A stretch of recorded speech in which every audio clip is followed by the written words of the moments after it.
I might put my paper, so you know. Sure, sure.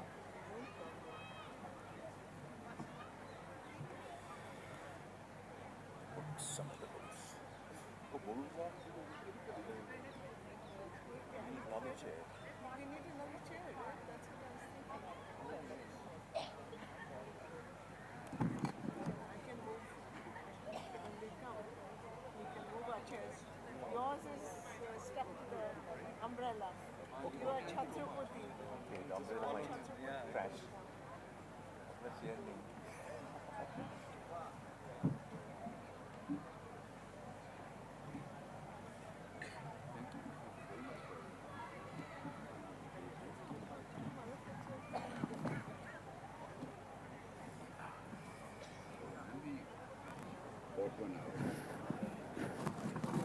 Not at all. Not at all. Are we getting a fourth mic or shall we share the mic? No, All of us have mics. Oh, you have your mic? He has Yeah, a mic. He has a mic. Does that work or not? Hello. Seems to be. How is the sound? It's clear. This is still clear. Good.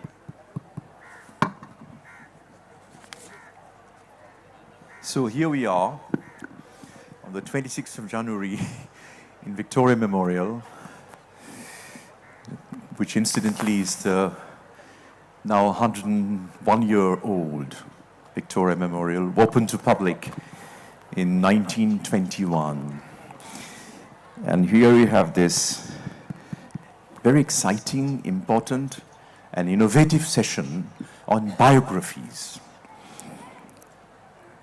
And in these suffocating times, where we are suffering from a kind of cultural amnesia, biographies can play a seminal role in our lives.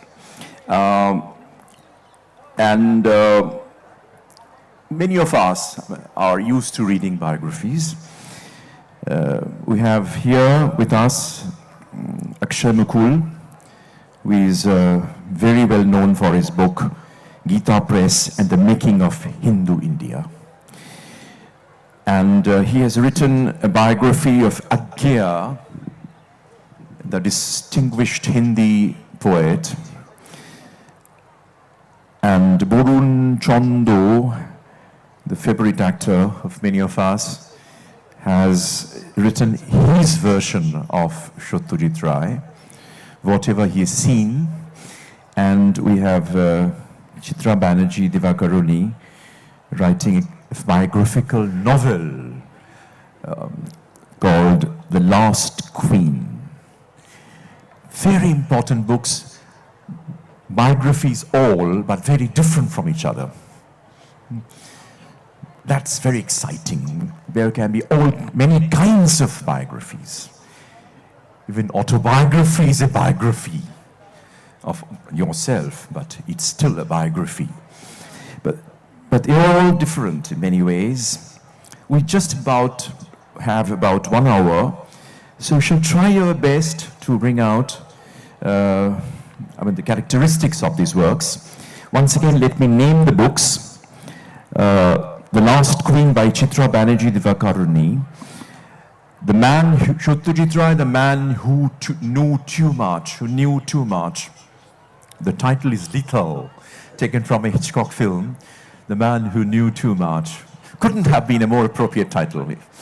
And of course, the book by Akshaya Mukul on Agyeya. And all the books are available outside. Don't go home without buying the book. It can change your lives. Lives of others, many lives of Agyeya can change our lives. Because we need to, in this moment of crisis in civilization, when the whole discourse of modernity which emerged in the 19th century is going to be ruined. In such a state, we need to break out and go back to the past, perhaps. So I'm asking a very obvious question, but very important. I start with Akshaya. What made you write this biography? As the world crumbles around us, I'm asking Akshaya Mukul, the biographer of Agyeya, what made you write this biography now? Apart from various reasons, the main being that Agyeya, who was the tallest writer of Hindi after Premchand, and the fact that he deserved a biography, and the larger question that you raised about when there is so much chaos all around, why write on him? This precisely, and you answer it in your introduction also partly, this whole modernism. He's called the father of Hindi modernism. And Agyeya's life is also tells you the story of the times, right from 1920s India till, it's colonial India, Nehruvian India, and the freeing of Nehruvian India now. So it tells you the great times that we lived in. We lived with our differences, and we survived each other. We were not killing each other with sharp differences. And even Agyeya, his own life, he will accommodate Marxists who were always ranged against him, be it in his first collection of poetry, which he brought out, which was a unique experiment in Indian literature across languages. So it tells you about the times, and there's never a good time or a bad time. But this definitely kind of tells you of an era gone by, and there's still hope that we can regain that. So, put together all this made me write on Agyeya. Yeah, interestingly, he was born in 1911. And you can imagine how important that is. 4 years later, Gandhiji would come back to India from South Africa, and things will start happening. And so he went through that tremendously important period. Same question for Chitra. Well, for me, I had never planned to write The Last Queen, which is the life of Maharani Jindan Kaur, the youngest wife of Maharaja Ranjit Singh. So it was a painting that made me write this book. And that painting is on the cover of The Last Queen. And I first saw this painting at Kolkata Column, right here. I had a session, I had come in for the earlier session, and William Dalrymple was talking about his book Kohinoor, and he was talking about the people who had owned the Kohinoor, and Maharani Jinda had also owned it. After Maharaja Ranjit Singh passed away and she became Queen Regent. And as I walked in, he put her picture, this painting, up on the screen. And when I saw her face, there was so much history in it. There was so much passion in it. There was such a lived life that I said, I have to find out who this person is, because I had not heard about her. I did not study her in school, as we often do with women. She was kind of erased from history. We knew about her husband, Maharaja Ranjit Singh, the great warrior. We knew about her son, the tragic Dalip Singh, who lost his empire, was taken away to England, who lost the Kohinoor. But she was a major gap, a mystery. And so I started just doing research, thinking, let me see what kind of person she is. And I was amazed at her story. She was the daughter of the Killa's dog trainer. And in that time, for the daughter of a dog trainer to end up as a queen, it was unbelievable. It just did not happen at that time. So it made me realize that she was really a very distinct personality. She was very beautiful, but she was also very intelligent. And in fact, not only did Ranjit Singh marry her, he promised her, and he kept that promise, you are my last queen. I will not marry anyone after you. I do not want any other wife.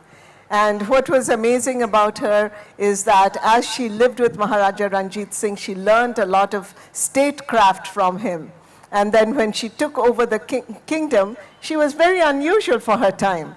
She removed the veil, she sat in open court, she addressed the Khalsa army, and she really kept the kingdom together for quite a while until the British used treachery and bribery and so forth, and they fought with Punjab and they won the Anglo-Sikh wars.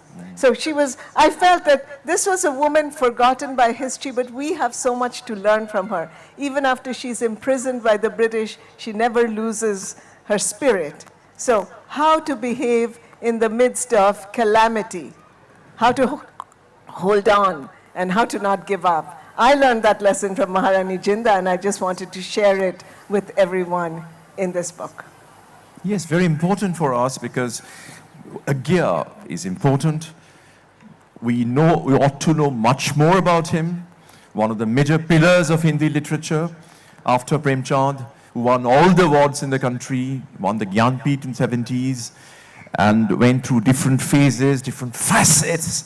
And Akshaya has really written a classic biography, the kind of work that we do not do anymore in our country. In Bengal, for example, there are 50 biographies of writers, once edited by Shankho Ghosh. And I myself wrote the biography of Victor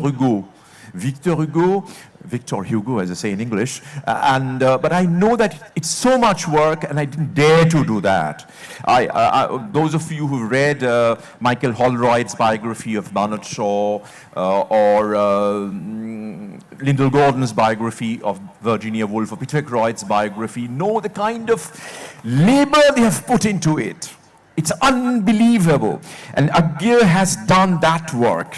Very few, except perhaps among the works I've known, I would suggest one name, that is, of course, Rabindranath's biography by Prabhat Kumar Mukherjee and Prashant Kumar Pal, and in English by Krishna Kripalani, and also the biography of Madhusudhan, whose birthday was yesterday it's incident.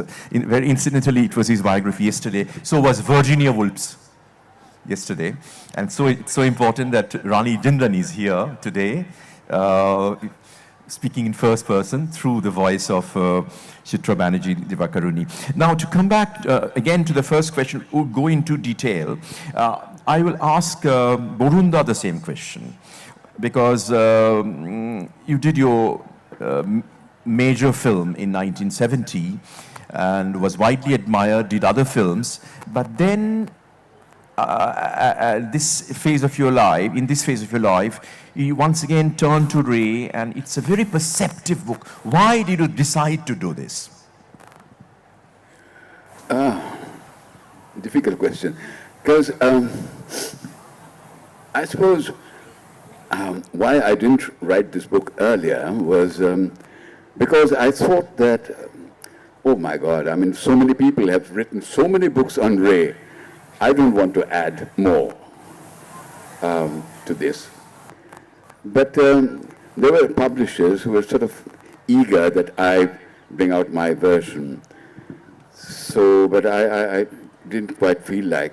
And then... it's a different take altogether. Yes, and then I felt that maybe I know a whole lot of things about Ray which are not known to the public, in spite of all the fat, thick books that are circling around, starting with Mari Seton, which is supposed to be the authentic biography of Ray. But I found as I started reading more and more about Ray, the books I mean, I found they were all chronological survey of the works that he had done, starting from Pothir Panchali and ending with Aguntuk. And so I felt, what about the man? What about his talent? I mean, also, everybody says that he's such a fantastic director. His sense of detail, it is marvelous. You go on sort of, into hyperbole of adjectives about this and that.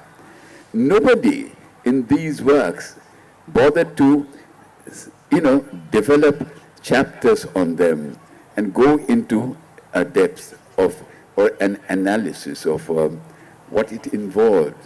When you say that he was a great director, how do you explain that? All that I started to think about, and then I thought, my God, I mean, no one has written a whole lot of things that I want to write about then, if I do write. And then I started writing. The immediate reason for writing this book was to sort of keep my sanity. The COVID, it was written during the 18 months of COVID, and I would have gone insane otherwise, because I'm an outgoing person. I couldn't go out. I dare not. I couldn't even walk out in the complex for fear of contacting COVID. But I did contact finally, so it didn't work. And I thought I might as well sit down and start writing.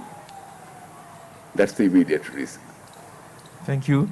So just to tell you about Borunda's book, it's very interesting. Now we have Rani Jindan, mother of Khalsa, the queen, the regent, the queen, and we have Satyajit Ray, one of the masters of world cinema, and we have Agyeya, a poet who went through different phases and created new spaces for himself in a way which is mind-boggling, as we see from Akshaya's book. Achha, Akshay, how did you sort of, why did you decide to deal with Agyeya, and how did you amass this amazing material that you have managed to get? As I said earlier, Agyeya has not much been written about it, unlike Ray or, Tagore. There's one official biography came just a year before he died. It came, and it's a very sanitized biography. Many things are not there, and Agyeya was reading all the chapters. And this was also his prophet phase, Agyeya's, and he had surrounded himself with all kinds of mediocre writers. And he had but thankfully he had kept his private papers very well. Almost 20 trunks of private papers. I see. Yeah, 20 trunks, 2 almeidas, many boxes, and I got access to all the papers. They're running on some 75,000 pages. And even then it was not complete. For instance, there are many myths about Agyeya, one of which is starts right from his birth, where the Buddhists wanted to take him away. Was he really a revolutionary or not? So thankfully that I got in the National Archives, which is some 1,500 pages of Delhi conspiracy. Tell them the case title, Rebel, etc. Yeah, it's the book is called Writer, Rebel, Soldier, Lover. Writer, Rebel, Soldier, Lover. The many lives of many Agyeya. lives of Agyeya. Then there is a whole the facets and the difficulty of a biographer to sort of sift through. Yeah. Yes. So then there is another myth about him is a revolutionary of the late 1920s and early 30s. How he joined British Army during the Second World War, and the Marxists never let him kind of live in peace after that. He says, how come a revolutionary of the 1930s joins British Army in 1940s? How come no one else joined? And that kind of those papers also I found, some bit was there, some bit I found abroad. Then there is whole CIA phase of Agyeya. He is supposed to have brought CIA's Congress for Cultural Freedom in the 1950s. First conference in 1951 in Bombay with Minu Masani, and everyone was there. Ambedkar came, Munshi came. So he was the key organizer of that. And those papers took me to all kinds of places, Texas, Houston, Chicago University archives, then some bit in Rockefeller archives in New York. So therefore it took a lot of time. But because Agyeya worked outside India. Yeah, he taught in Berkeley for almost 2 years. He set up the Department of Rhetoric in Berkeley. And plus, there were still a lot of people who are alive who knew Agyeya. So I did over 60 interviews, but I abandoned most of them because they're with Kapila Vatsayani's wife. Yeah, this one, Balraj Sahni. No, Kapila Vatsyayan. Kapila Vatsyayan. In fact, Kapila Vatsyayan was his second wife, and Kapila I tried for good 4 years. I chased her, and last, I think in 2020, just before COVID hit, she told me, listen, you don't understand love. You have been coming to me. It doesn't end with a man walking out of the house. And she never divorced him. So Agyeya lived with a partner after Kapila. So Kapila never kind of, in a way, I'll say, she was very kind to me, but she said, I'll never give you my version. Thankfully, Agyeya's private papers had a lot of stuff about their relationship and even other women who came into his life. Interviews, as I said, I did over 60 interviews, but I abandoned almost 58 of them or 57 of them because I realized that many people were still trying to fix Agyeya after his death. Oh. And many were trying to make him God bigger than he was. So I realized this is not working. So mostly I relied on corroborative evidence, archival, this thing, except for Krishna Sopti, Kumar Narayan, and another Namwar Singh, a bit. Not all of Namwar Singh, but some bit of Namwar Singh I used.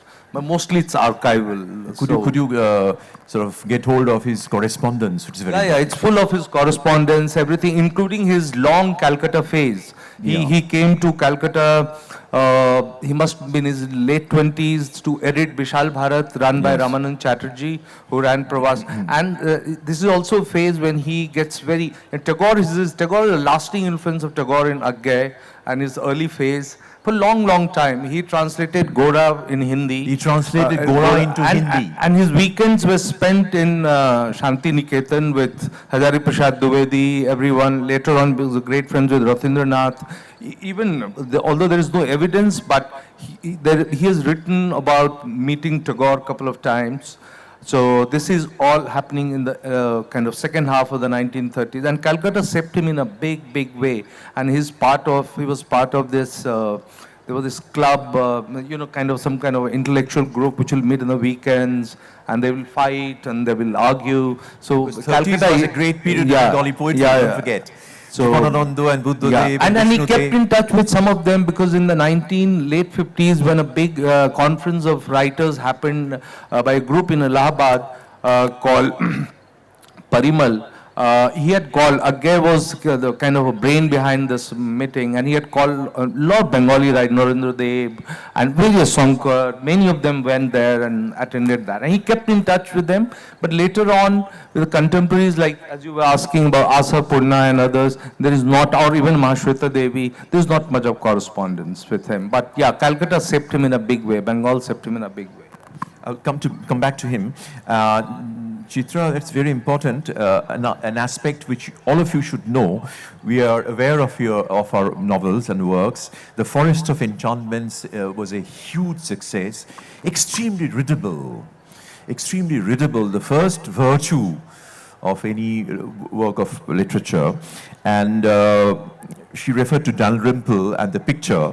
Do you know that Dalrymple actually has said that this book is stunning and moving? Chitra Banerjee Divakaruni is writing at the very top of her game. And after The Forest of Enchantments, it's once again a new discovery. It's a new discovery. It's a novel about somebody who could say, I am Rani Jindan, mother of the Khalsa. That is my identity. That is my fate. Very important. At a point of time in history when women's situation is still in disarray. Now, I'm asking you, this is something very important. She wrote it in the first person. Can you imagine a biography written in the first person? It's wonderful. And so it's Rani Jindan who is talking. And like the four aspects of Agyeya that Akshaya Mukul referred to, here you have 4 sections, I would say. One is girl, Jindan as girl, Kaur as girl, bride, queen, and rebel. Girl, bride, queen, and rebel. So you see, these 2 biographers are aware of the different facets of these personalities, something which the earlier biographers were not always remembered, not always remembered. Now, come back to you. How did you sort of think of it, conceive it in the first person, and why? Well, for me, it was very important to recreate the character of Maharani Jinda because she was truly unusual for her times, as I've explained. And I thought that would come out best if I got her voice on the page. So for that, I had to think about her character a lot. But, research was very difficult for this book because unlike the other authors on stage, there was almost nothing that I could find on Maharani Jinda. There were stacks of books on Maharaja Ranjit Singh and Maharaja Dalip Singh, and on the Sikh, Anglo-Sikh wars, and on the Sikh Empire, but there was like maybe one thin book that was dedicated to her. So I had to actually go through all of these books, and I'd find a line here, and I'd find a sentence there, and I'd find a paragraph there, and I had to start putting them all together. It was like a jigsaw puzzle. It was like actually a jigsaw mystery. What was I going to discover about this woman whom history and historians had pushed to one side? But she was so amazing. Just the little bits I found allowed me to discover her voice. And what really helped me was that when Maharani Jinda was incarcerated by the British, and they put her in one prison after another, more and more high security, and she ended up in Chunar Fort, far away from Punjab, because the people of Punjab still loved her so much. She wrote a lot of letters, and through the help of her attendants, who were very, very loyal. It was in the 1850s. Late 1840s, early 1850s. This was when, just soon before the first War of Independence would happen in 1857, she wrote letters to the Governor General, she wrote letters to Queen Victoria, with whom she had a very interesting relationship, because she felt that Queen Victoria had taken her son away, which indeed she had. And although the British completely disappeared those letters, she sent copies of them to the Sikh papers, the Punjabi papers, and they published them. And I was able to get hold of that. So I got a sense of her voice, I got a sense of her spirit through things like that. And every once in a while she'd write letters. She escapes very amazingly from the Chunar Fort. I won't give it away, but she leaves a letter. She leaves a wonderful letter for the jailer saying, "You thought you had me captured, and look, I have flown away." Yes. And she Very takes the important. time. She escaped from Chunar. Chunar. And it's very, very dramatic, unbelievably dramatic, at the same time presented in such a wonderfully readable way. That was not easy to sort of control the matter and present it in a different way.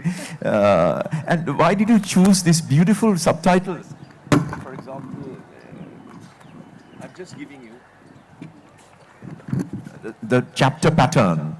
And the epigraph is very important. Always epigraphs are important. As even Mallarmé said, even the page number is important. Even the white space in the page is important. The epigraph, of course, is. Until the lions have their own historians, the history of the hunt will always glorify the hunter.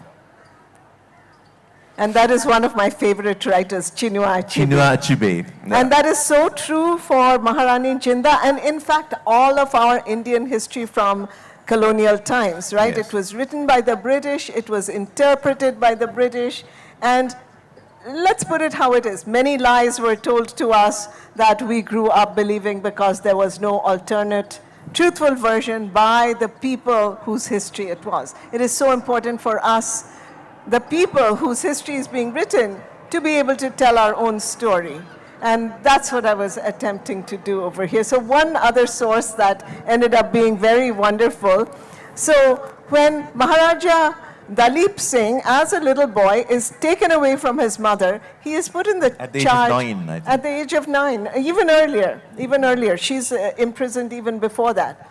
And he's put in the charge of Lord and Lady Logan, and they become really his foster parents.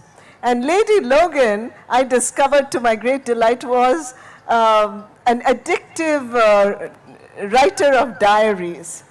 And she never thought anyone will read these diaries, so she was very frank in them. So I got all kinds of wonderful information. Where did you get the diaries? They are now available. They are published. I And see. through my University of Houston, I was able to get the papers from England and look through those diaries. Wonderful. That was a great source. Yeah. So, and finally when Maharani Jinda goes to England, there's a meeting between Lady Logan and Maharani Jinda, and Lady Logan had written all about that, so I put that in the book. So that was a great piece of, great pieces of information that was very helpful. It's a different kind of novel you've written, mixing biography, fiction. But in a way which is remarkable, I told you, the 4 parts, girl, bride, queen, and rebel, are interesting in themselves, but there are, let's look at the name of the chapters, guavas, manna, Lahore, Havel, Horse, Shalimar, Scorpions, etc. Shish Mahal, Zenana, Sword. Beautiful single words for each chapter, single word title for each chapter. So every way it's a different kind of experience, an experience of a difference. As I say in French, une expérience de la différence. Now to come back to Borunda. But before you do that, I just wanted to intervene earlier on. When you said the first person thing, I think Manohar Malgaonkar has written Nana Sahib, which is again in first person. So it is not the only one, really. No, definitely. There have been wonderful I'm sure. historical and mythological novels written in first person. Yes. Now, another question that I should ask you, therefore, is one thing is sure, Akshaya, we discussed in the morning. Finally, would you call it your version of Agyeya? Because after all, when somebody is writing something on Akshaya Mukul, it has to be his version of Akshaya. Do you think it is true, or this can be overcome? Well, I've tried to overcome, but all book ends up our version, the writer's version of the truth. And I have relied as much possible, almost more than 95% of the stuff is based on evidence, on his private papers, other papers. But still there are people who will say, and some have said that, look, you have been very unkind to him when it comes to women. Although I was just basing myself on, it's just the tone or the way I was writing, maybe people thought that I was being unkind to him. So of course it will remain my version. There's nothing you can do about it. The only thing is how truthful you are to the sources, whether you're brushing things under the carpet, are you trying to protect him, or Agyeya doesn't need my protection, or Ray doesn't need anyone's protection. And his best is just tell the life as it was led, as much evidence as you have. And so that's what, but at the end of it, it will be my version. You said something very interesting. He was accused of being too hard on him. I'm just asking Borunda, because let me just read out from his work. First, I told you at the beginning that the man who knew too much is really something. He has won half the battle with his title. Because Hitchcock's world-famous film comes to mind, and it's obviously taking from it, but it's remarkable. Now, there are two parts in this book. Very interesting. Those of you who read Murray Sitton and Andrew Robinson and Ari Micholo and Charles Tesson, etc., would know that those books are very, I would say, conventional. Here, I mean, with their brilliance, of course, no one denies their brilliance. But here, it has two parts, Ray on my mind. Ray on my... He's Barun Chando's Satyajit Ray. The way he saw him, his encounters with him. Look at the title, Entering the Magic Circle. Wonderful. And then there are My Secret Tryst with Sharmila Tagore, etc. I will discuss about it. The second part is called The Man Who Knew Too Much. And here he attempts to sort of survey the whole works of Ray. And it's not chronologically done, as he said at the beginning. He has sort of dealt with the whole matter in a way which is very, very sensitive and perceptive. Now, to come back to Borunda,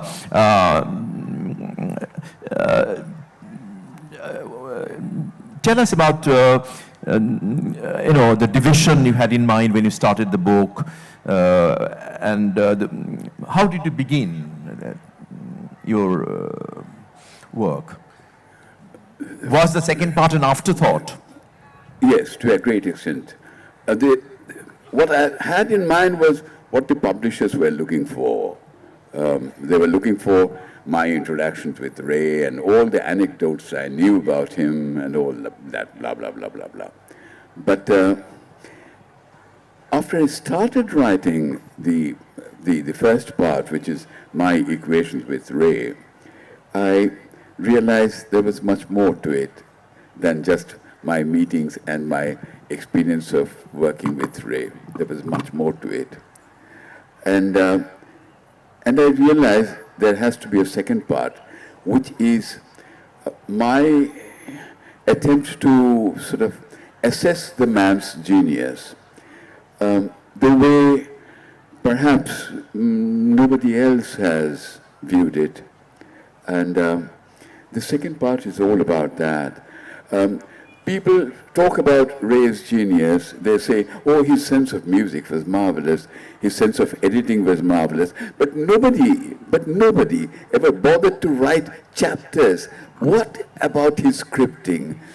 And by the way, do you know that Barun Chanda, apart from Soumitra Chatterjee, who wrote a different kind of book, Master and I, which was released here only, I was there on the stage, he is the only actor, only person in the Ray crew who wrote a whole book on him in the last half century. Well, he's the only writer, unbelievable, apart from Soumitra Chatterjee, who wrote a biography, quote unquote. And we are hearing from the horse's mouth. This is a special advantage. Only writer apart from Soumitra who is writing on Ray. And man, we all know here, you wouldn't blush that he carries an aura. Barun Chanda, we all know that. He reflected, I'm sure. So this is very important. A Ray hero carrying an aura, writing about him. And Sham Benegal said, if you have read this, you don't need to read any other book. He's on Ray. Of course, this is an exaggeration. There are great books, of course, but this is very original. Now, to come back to you, how did you go about it? I mean, like the delicate titles, entering the magic circle, he stoops to conquer, climbing to the top, fallen from grace. How did you go about the whole thing? How different is your stuff from other biographies? Well, to begin with, when Malavika told me that she wanted me to be part of this biography stuff. And I said, what? Why are you choosing me? Because I haven't written a biography. And then Mala assured me that biography is not anymore which year she was born or he was born, which year he got married, which year he begat children, blah, blah. And I was delighted to know that I had written a biography on Ray. Intention wasn't certainly that. But my trying to understand that man, and a whole lot of things started coming back to me. A whole lot of incidents which throw light on several different aspects of his character, of the kind of man he was, the kind of director he was, which I thought I better pen down before I pop it, because the world otherwise wouldn't know about it. So that's how I started. And the first part is, all right, I mean, you go in chronological order. The first, how did I meet up with Ray? So that I described, well, it's very funny, hilarious. It wasn't funny at that time, because when I went to interview him, I had carried a recorder. At the last moment, it ceased to work. So I was flummoxed. I mean, I didn't know what to do. And for a minute, my hands were quite clammy and sweaty and all that. And I think he was sort of watching me amused. What is this guy going to do now? And so I bravely carried on without a paper, a pencil, without any damn thing. Did you try to repair the tape recorder? Oh, he did try, and he failed. And later on, that tape recorder started working at home. I mean, there is a possibility, now I think of it, that the particular socket which was used, maybe that socket was at fault. Ray didn't know about it, I didn't know about it, and it didn't work. So you can't really blame finally that tape recorder for not functioning. But what happened as a result was maybe that was my first brownie point that I earned. That, well, if this guy can write an entire interview lasting at least 45 minutes without a major flaw, and he admitted that himself, barring about Simi Garewal, one sentence that he thought wasn't right, he said, barring that, I don't see anything missing at all. You seem to have covered everything. As a result, what happened, I never got a script. He thought I was endowed with phenomenal memory, which I didn't have. And he refused to give me a script because he did not believe in memorizing. And he was afraid, really afraid, that if given a script, I will memorize the whole damn script. Now, Barun, since we don't have much time, it's beautifully written in the book. Very, very readable. I loved it. I was quietly reading at midnight, and with the dim light on, it's very, very enlightening. Now, to come back to your book, you gave wonderful details of how Rai works. For example, that army chopper. Oh, yes. We were shooting at the swimming club next to the High Court, virtually.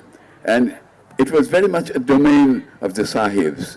In that time when we were shooting, it was summer, a whole lot of foreigners were there, frolicking in the water and all that. And we thought we would shoot outdoor instead of the indoor thing. And because the natural light was there, and he wanted to use the natural light. It was winter, and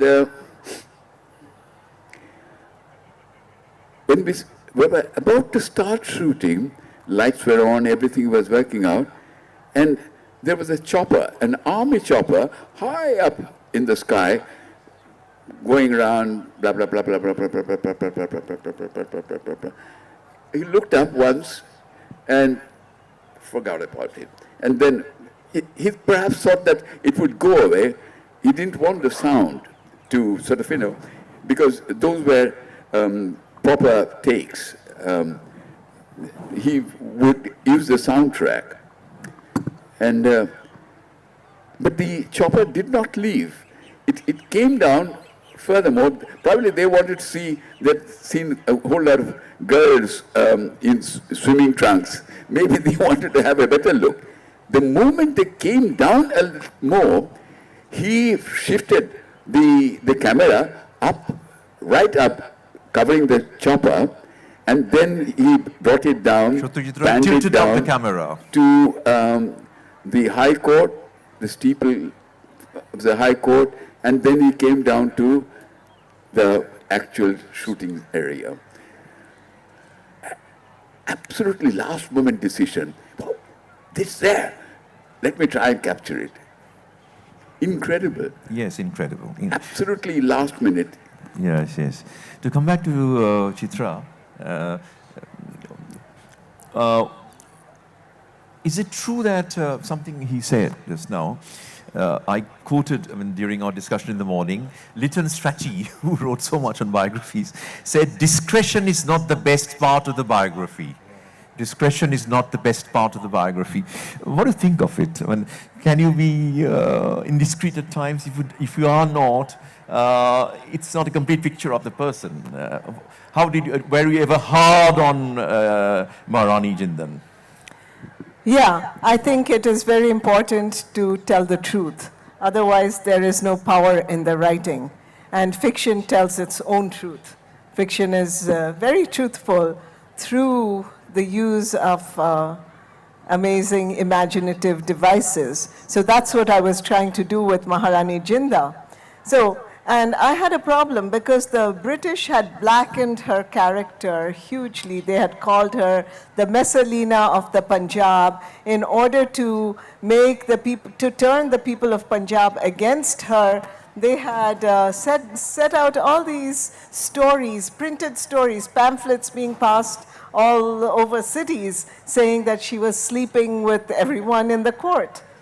But she wasn't. Of course. And of course, I wanted to correct that. However, she did have a lover. So I was caught between wanting to correct the wrong impression and also telling the truth. And finally, I decided it was really important to stay with the truth because she had one person that she loved, which I felt was perfectly okay for a woman who had been a widow for many, many years. All the men in the court had many lovers. Maharaja Ranjit Singh was allowed to have many wives. And why is it that we would make the rules completely different from her? A woman can be admirable even if she isn't perfect. In fact, to ask or to demand that a woman should be perfect, I think is a very problematic stance. Yeah. And this is something I've tried to show in Palace of Illusions and Forest of Enchantments. Women are wonderful just as they are. Maharani Jinda was a great queen even if she had a lover. And I wanted to show that. Yes. It was scary though, because I knew there would be a lot of pushback against that. Very important. But ultimately I trusted my readers, because that's what writers have to do. We have to trust the readers. That's right, very important, because we need to have words and all to have the complete picture. And now it's written by Chitra Banerjee Divakaruni, and one expects that it will have that kind of impartiality, and it has this. Look at the genre, it's a new genre she's created: biography, first person, therefore autobiographical in a sense, and novel. The whole thing, three things strung together. Let's come back to Akshaya. The same question. I'm sure you were hard on him at times. I'm hard on him because whatever has been written on him has kind of has been very hagiographic in nature. Maybe those who wrote his earlier biographer, they didn't have access to the papers, and they went by Agyeya's version of it, which was a very oral version. So we didn't know. The records tell you something else completely. As I told you about all the flashpoints of his life, the contentious, the controversial parts. Thankfully, I had documents to rely to his own. Yeah. Accusations of being a member of the CIA. Yeah, CIA part is, yes, he was, it's a fact that CIA was funding Congress for Cultural Freedom. It's a fact that he was involved in it, holding its first meeting in 1951. But it was a very short-lived for very, very different reasons, because he's alleged to have goofed up, diverted some fund which came from the US route. And he was sacked by Minu Masani and others. But he continued to have personal relations with some of these people who were involved with Congress for Cultural Freedom in US. And they were instrumental later in getting him Rockefeller Fellowship.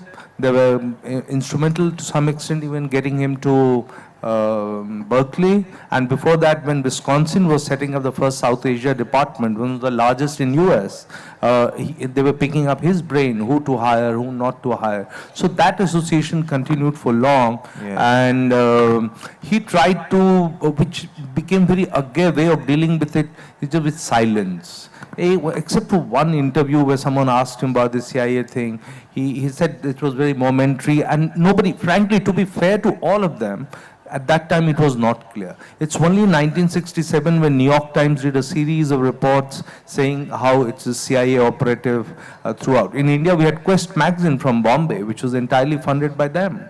So was Freedom First and many others.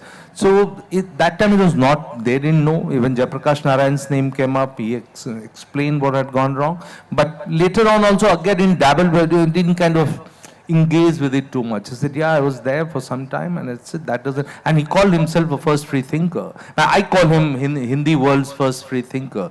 So a revolutionary by 50s is part of the CIA stuff. No, but how do you compare with Premchand? It's very uncomfortable. No, I compare because see, Premchand gave him the name Agyeya. Yeah. He was in jail. He was his publisher. He was his publisher. His first story was published by Premchand when Agyeya was in jail as a revolutionary, and the story couldn't be published under his name.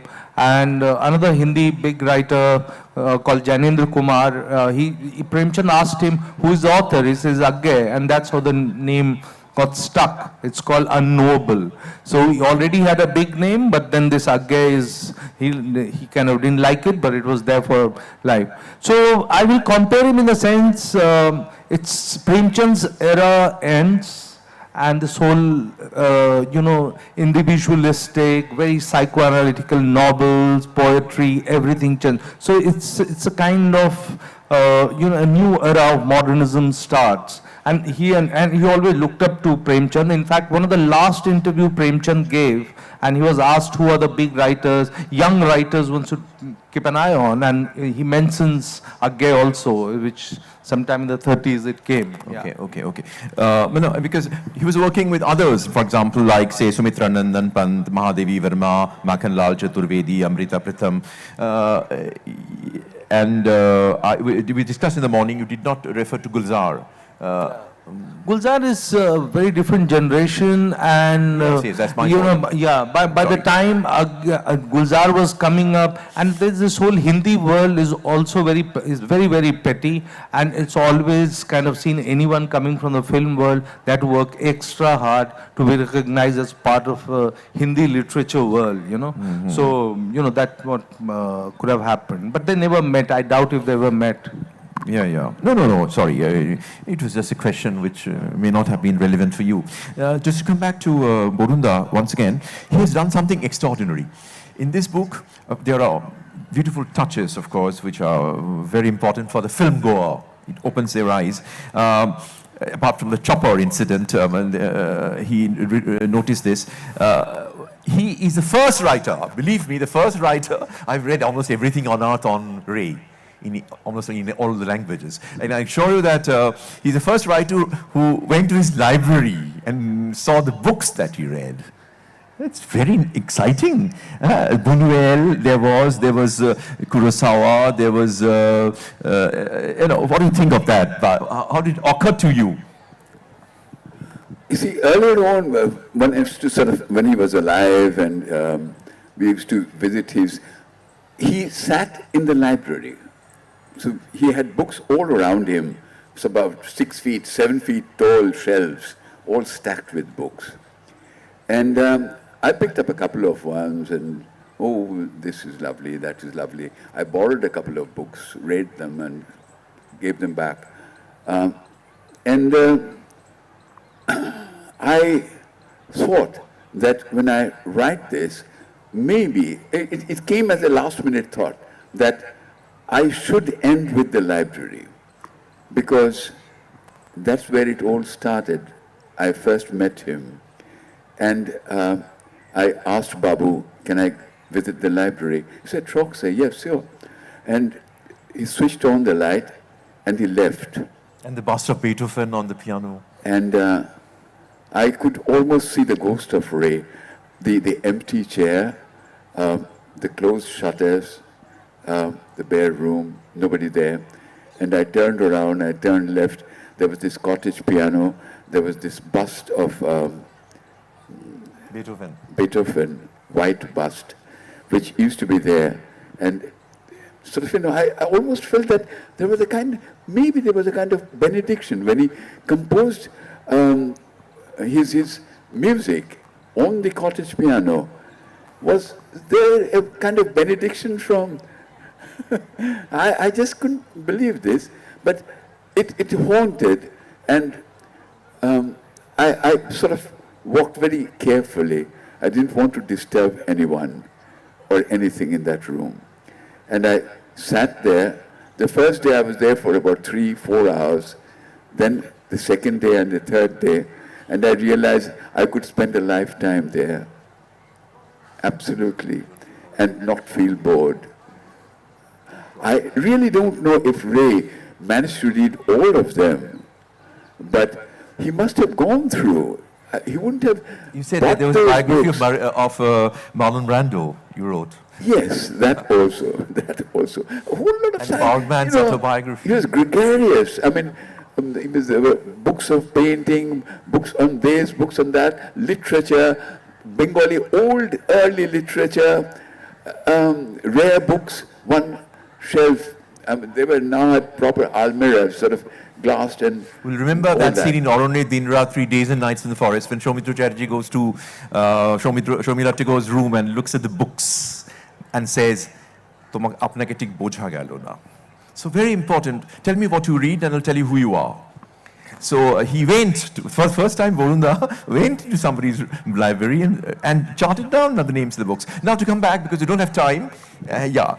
All right. So we'll take 2 questions. Can I just say one thing, Yeah. which is that something that I discovered about Maharani Jinda, which is why the last section is called Rebel, is when you have nothing left, how can you still be courageous? How can you still be a rebel? How can you still win, an inner victory? So, and that's what's at the end of my novel. Hegel said that we learn, history teaches us that we don't learn nothing from history, said Hegel. But I think this will be a change this time. Yes, 2 questions only. Just 2 short questions. I have a question for Borunda. I enjoyed your book immensely.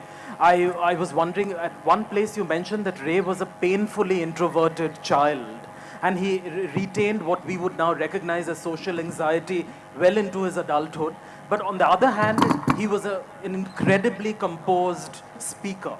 He chose his words with economy and precision. And you didn't have enough distance to make sense of this ostensible paradox. Do you have enough distance to make sense of it now? No, I think it's there as well. He was a man full of contradictions.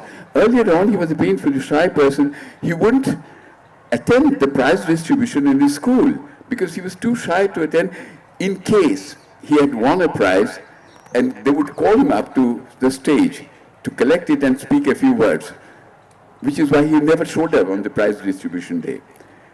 He was that shy.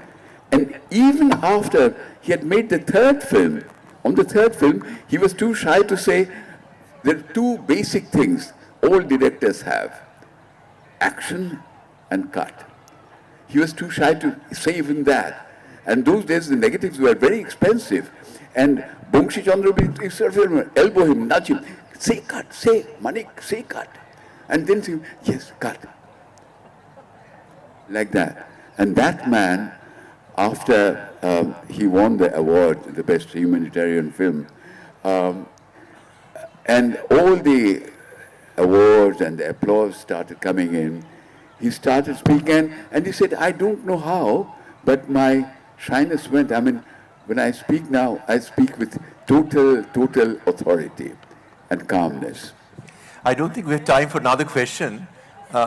We can have one question, just one question. We can carry it on outside, please. Right, thank you. Just one, I'm sorry. You can think about it, the questions, and find your own answers. Good afternoon, ma'am. So, while it comes to people in positions of political power, in the case of male monarchs or rulers, we have many researches and stuff from modern historians, and even in that time they had contemporary court historians or poets who would write about them, and oftentimes they were edited to make the male monarch seem larger than life. But when it comes to women who were not given position of power due to their birth or something, but they got it after the death of a male, who a supposedly male heir, so usually that. So, but what happened is there are not such records about them as such, so we have to learn about them from the personal and private letters or about the things that the friends wrote about them. So can we say that the biographies of a male and female monarch differs in a way that makes the female monarchs seem much more intimate and personal, much closer to us rather than a larger than life figure? Well, I'm sure people have written biographical novels about men where they too come alive and become close to us. But certainly what you said was very correct about Maharani Jinda. I had to really feel her life. And a lot of the novel is based on what I imagine her feelings and her thoughts, and really her secrets would have been, right? I had to imagine those secrets and those intimate moments because they are just not given to us. But in some ways, I think that also gave me freedom. Because there was nothing, I could take the few things there were and I could connect them with my imagination. Thank you so much. We have to wind up. Sorry, because there is another session coming up. So I thank the panelists. Brilliant biographies you must get hold of. It's outside in the bookstore. And I congratulate and thank all of you for your patience. I think it was an illuminating session. Thank you. Can you say that they can ask